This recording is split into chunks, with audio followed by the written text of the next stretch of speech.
Something inside you already knows that the life you have been living is not the life you are meant to carry forward. You feel it in the quiet hours, in the space between waking and rising, in the moments when the noise of the world fades and only your own breathing remains. Understand this, that feeling is not confusion. It is not restlessness for its own sake. It is recognition. It is your consciousness, the very substance of your being, whispering to you that a chapter has closed, even though your outer circumstances have not yet caught up to that truth. The old life is over. Let that sink into your spirit for a moment before you move past it, because most people never allow themselves to fully receive a sentence like that. They read it, they nod, and they keep living exactly as they lived yesterday. But you are not here to nod and move on. You are here to be changed. Think about this for a moment. Every environment you currently stand in, every relationship, every bank balance, every tired routine, every ceiling you have quietly accepted as permanent, all of it was constructed brick by invisible brick by a version of you that no longer has to exist. You built that life with the beliefs you were handed, the fears you inherited, the identity you assumed without ever consciously choosing it. And because you did not choose it consciously, you have spent years thinking it was simply how things are. But nothing about your life is simply how things are. Everything about your life is how you have been on the inside, moment after moment, day after day. Consciousness is the only reality. Everything you see is the outer expression of an inner state that has been held, repeated, and believed until it hardened into what looks like fact. This is why your old life feels like it is dying even before your new life has visibly arrived. You are in the sacred gap. The Bible speaks of this gap in symbolic language: the wilderness between Egypt and the promised land, the tomb between the crucifixion and the resurrection, the darkness before God said, "Let there be light." Every act of creation, spiritual or otherwise, passes through a moment where the old form has been released, but the new form has not yet solidified into visible matter. You are living in that moment right now. And instead of panicking in it, instead of trying to rush backward into old comfort or old identity, you are being invited to stand inside the gap with reverence, because it is here in this seemingly empty, seemingly uncertain space that the entire architecture of your abundant life is being assembled on the unseen side of existence. You must realize that abundance was never something you needed to chase across the earth. Abundance is not hiding in a city you haven't moved to yet, or a job title you haven't earned yet, or a person who hasn't arrived yet. Abundance is a state of consciousness. It is an inner atmosphere. And once that atmosphere becomes your dominant natural way of being, the outer world has no choice but to rearrange itself to match it, the same way water has no choice but to take the shape of the container that holds it. Your life has been shaped exactly like the container of belief you have been carrying. Change the shape of your inner container, and the outer will follow, not eventually in some vague spiritual sense, but as certainly as a shadow follows a body walking in sunlight. Feel this deeply. You have been given a mind that does not merely observe reality, it manufactures it. Imagination is not a childish escape from what is real. Imagination is the very workshop of God operating through you. Neville Goddard said it plainly: imagining creates reality, not someday, not metaphorically, actually mechanically, spiritually. In every image you dwell in long enough, every scene you rehearse with feeling, every identity you assume in your inner conversations becomes the blueprint that the outer world is forced to build from. This is not wishful thinking. This is law.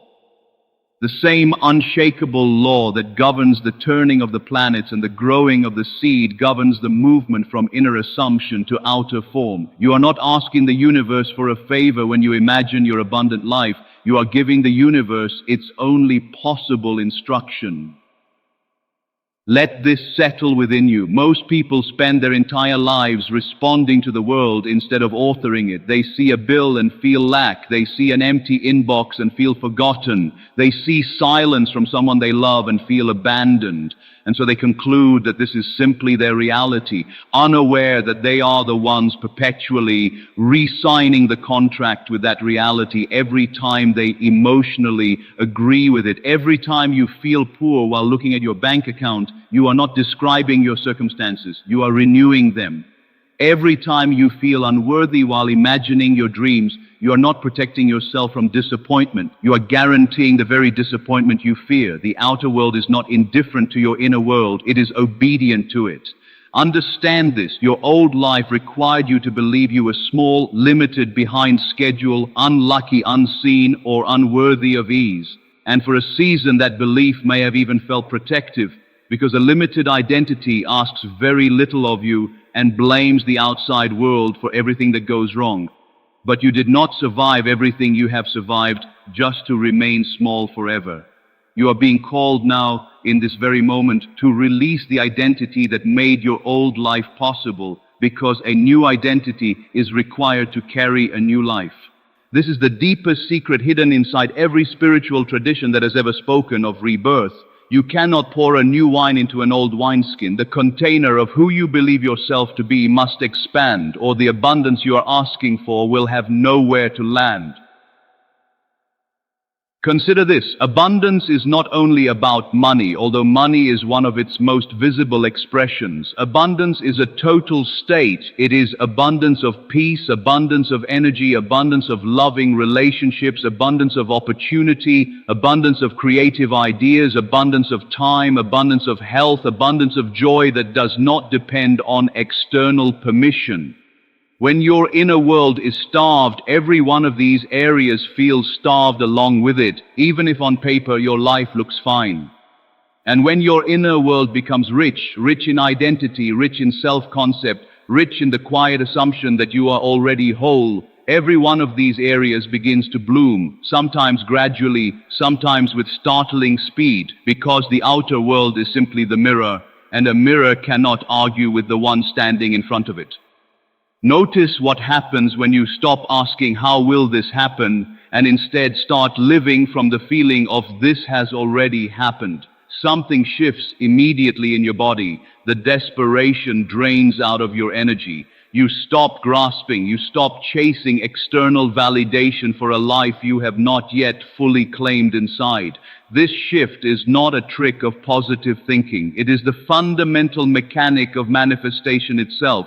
The how belongs to the outer world, and the outer world is not your department.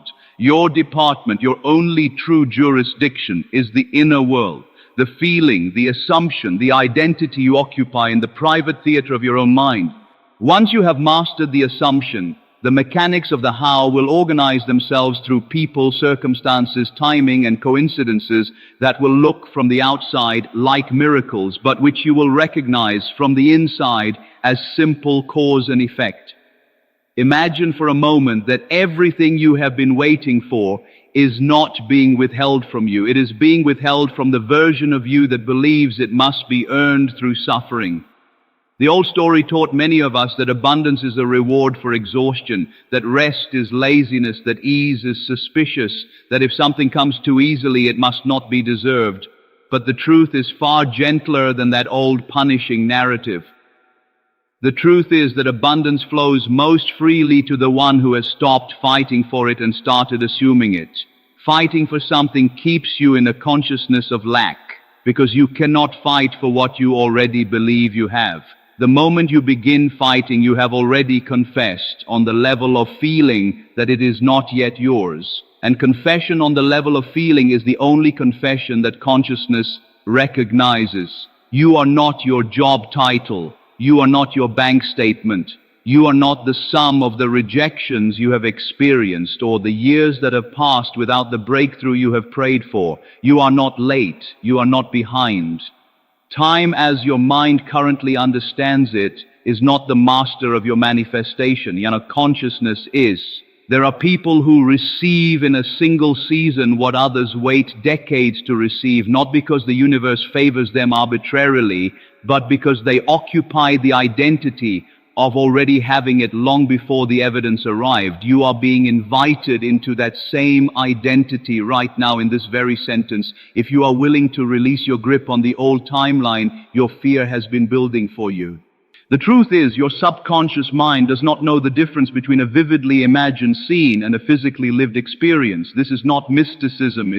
It has been demonstrated again and again in psychology and neuroscience, in the testimonies of anyone who has ever felt their heart race from a dream, anyone who has ever cried in a memory that turned out to be imagined, anyone who has ever felt real fear from a thought that never touched the physical world.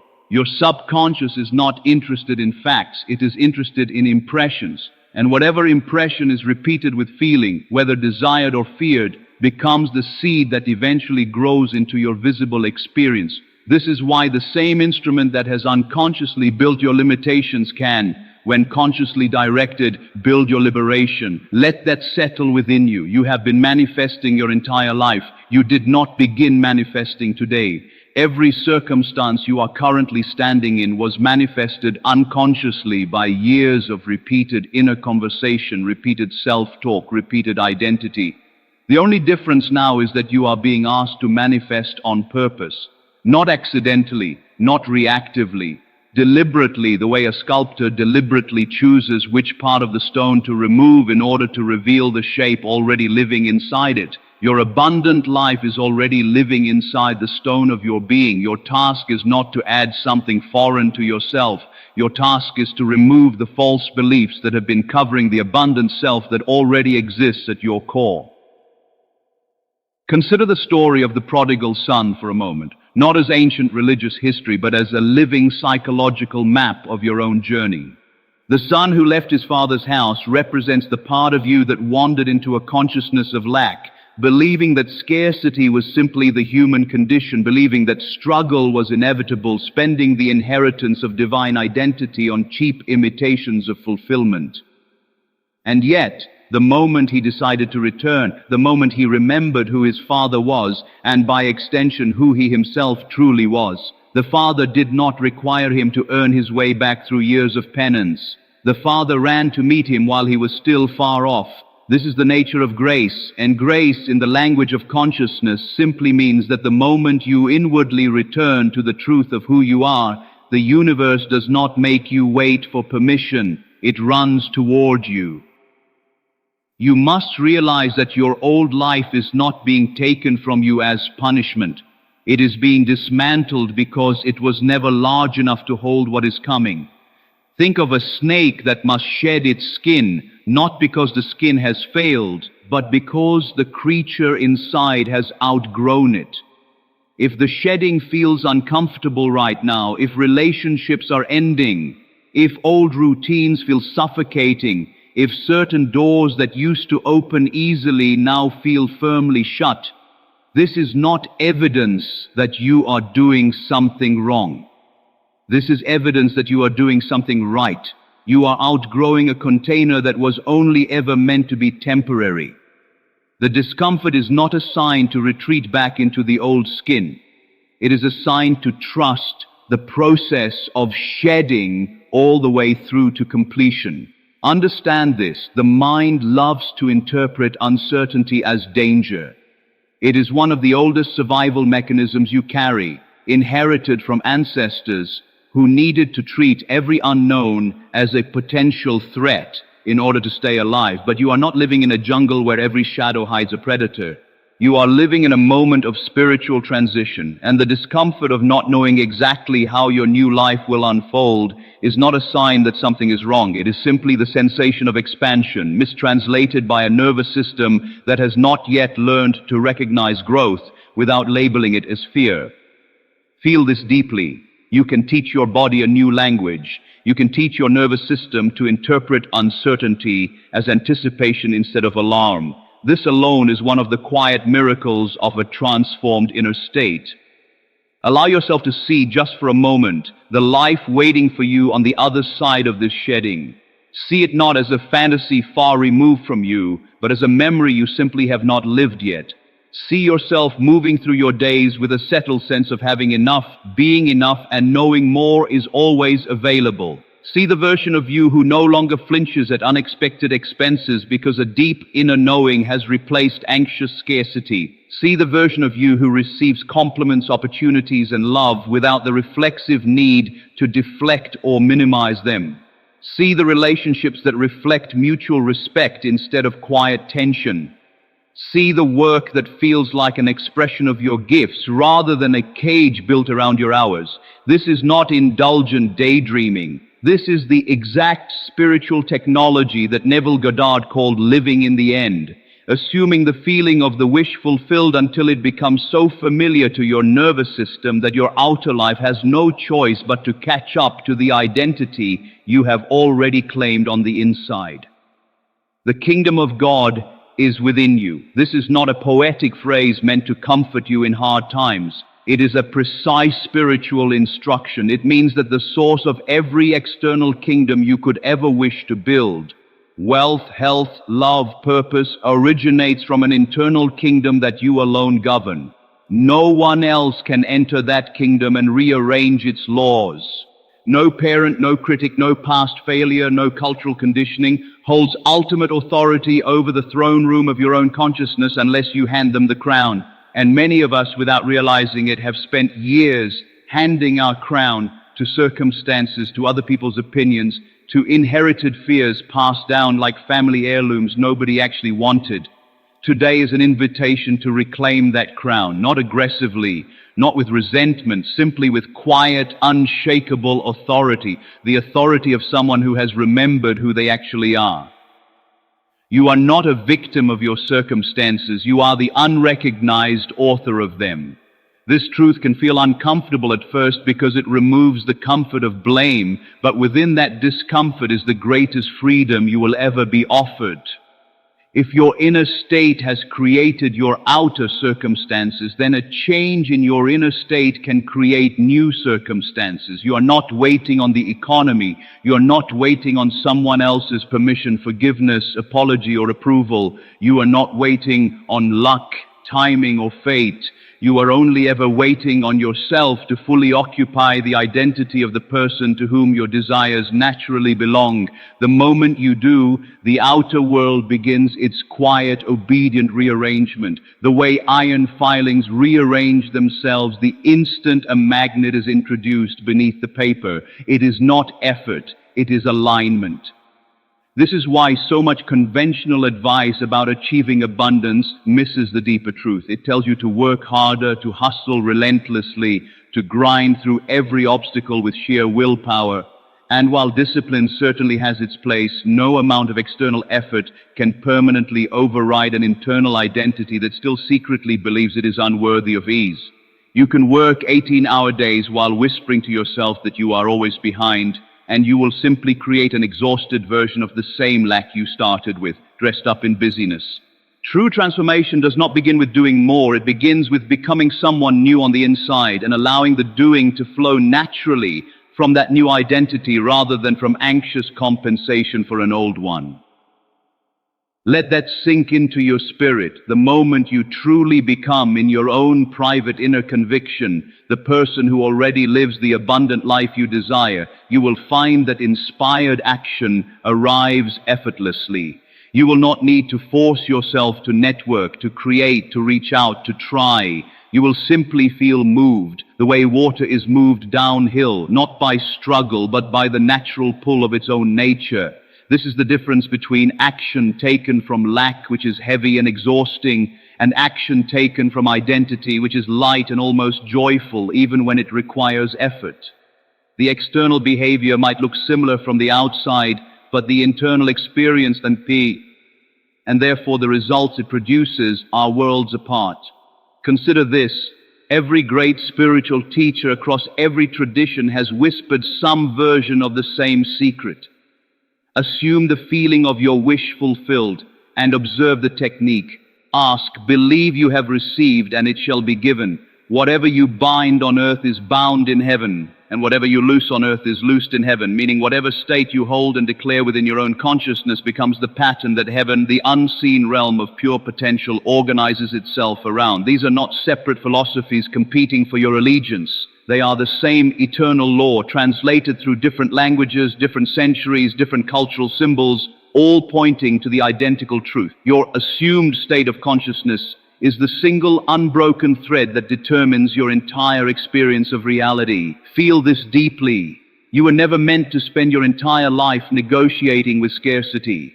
You were never meant to treat comfort with suspicion, or joy as something you must apologize for, or rest as something you must justify. Somewhere along the way, the world handed you a story that said, struggle is noble and ease is dangerous. And you have been unconsciously performing that story ever since, sabotaging your own breakthroughs the moment they arrived too easily, because ease did not match the identity you had been sold. Today, you are being given permission, and not from any outside authority, but from the deepest, truest part of your own being, to release that story completely. Abundance arriving easily does not make it less deserved. It simply means you have finally aligned with the truth of who you have always been beneath the noise. Think about this for a moment. Nature itself is not stingy. The soil does not ration its nutrients out of fear of running out. The sun does not withhold its light from those who have not yet proven themselves worthy of warmth.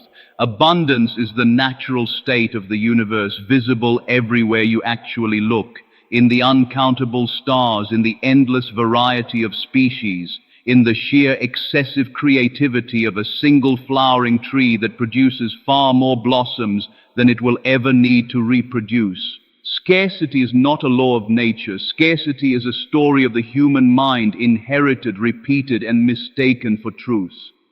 You were born into a universe of extravagant abundance, and any lack you have experienced was never a reflection of the universe's limitation. It was always a reflection of a temporarily limited belief held in a mind that had not yet remembered its true inheritance. You must realize that reclaiming this inheritance does not require years of struggle. It requires a decision followed by consistent, quiet, private practice of the new identity until it becomes as natural to you as your own name.